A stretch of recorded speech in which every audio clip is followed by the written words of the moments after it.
The Epoch Times goes on to report about a new issue about Francois Fillon as he clings to the presidential race. Francois Fillon is widely known as the conservative candidate for France's Republican Party. The Republican Party in France has held power for 15 years, I believe, prior to um, Hollande's election, and have Francois Hollande has been one of the first presidents to step down from re-election because of the numerous scandals and his incredibly low approval rate. Fillon, however, is the Republican candidate of the main right-wing party, and there has been a lot of controversy surrounding him. On a background for anyone who is unclear about the French presidential race. France has a two-round cutoff for all electing presidential candidate and its legislative assembly. The first round is where anybody votes for anyone, and the top two are then decided to go to a final round where it is then decided who wins based on a popular vote. Altogether, this means that you have a whole heap of candidates, but only 5 at the moment are currently of importance. And Fillon's continuous controversy, including the fact that he has provided parliamentary duty to his Welsh wife, who has not committed any to him, and provided her with an enormous salary of $1 million, goes on to demonstrate how bad the race is, or how much controversy there is surrounding him.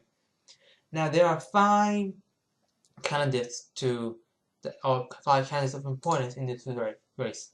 There is Benal Hamon, who is the candidate for the Socialist Party. There's Fillon, who I just talked about, who is for the Republican. Marine Le Pen, who I've been discussing quite a bit in my past videos, who is part of the National Front in France. Macron and Mélenchon. I believe that's how I said his name. Now, at the moment, these 5 have had various leads in the polling data, but it's been, strangely enough, come down to Marine Le Pen and Macron, 2 outsider candidates, or 2 outside the big 2 candidates. Now, the reason why Fillon and Hamon, who are both from the 2 major parties in France, such as the Socialist Party and the Republican Party, have failed or have not come up in the top 2 poll buys so far, has been because of a whole background of issues. The Republican Party governed France for quite a long time and has made little headway outside of just making tax cuts. Altogether, though, the Republican Party has, I wouldn't say dismantled some, because I don't really understand a lot of the background in France, but I would say that it has become out of touch with a lot of the voters.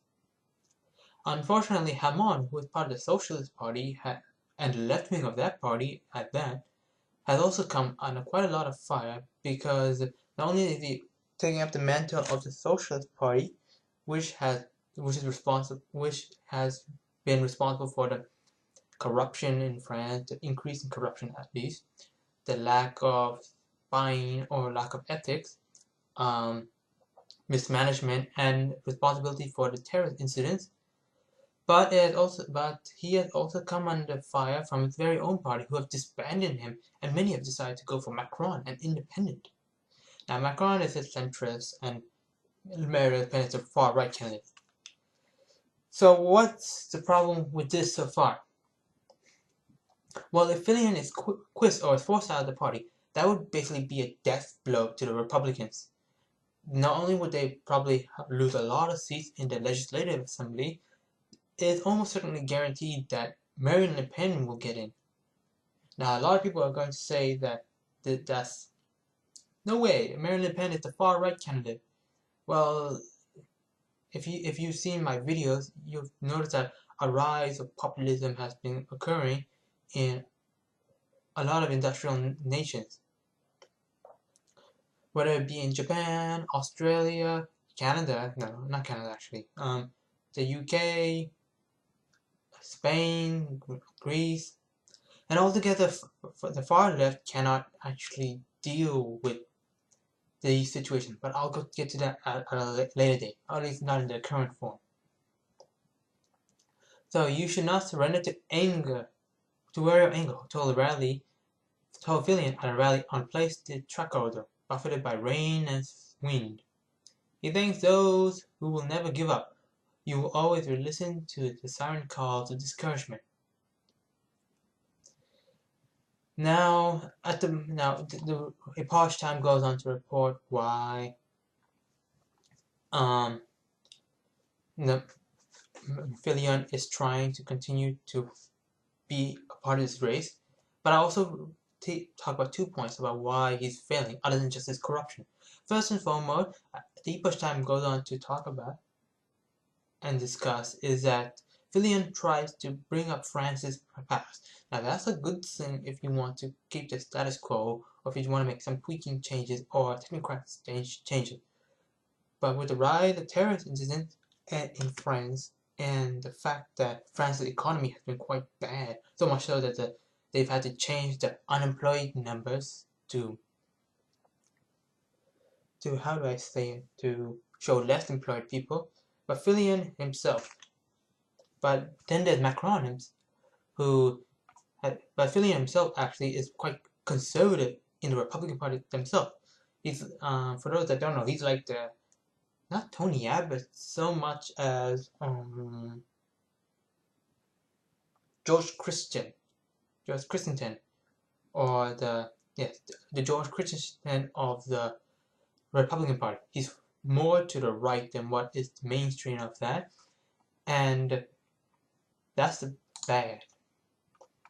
So what do I predict about all this and affair and how it's going to challenge the status quo? Well, first and foremost, I believe that Marine Le Pen will get in. She will become the president of France after quite a lot of tries and effort. And I don't see how Macron, who's supposedly the centrist independent candidate, can win.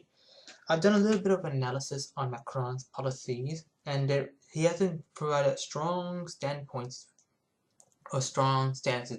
He describes himself as a progressive, but he also said that he has been open to right-wing ideas.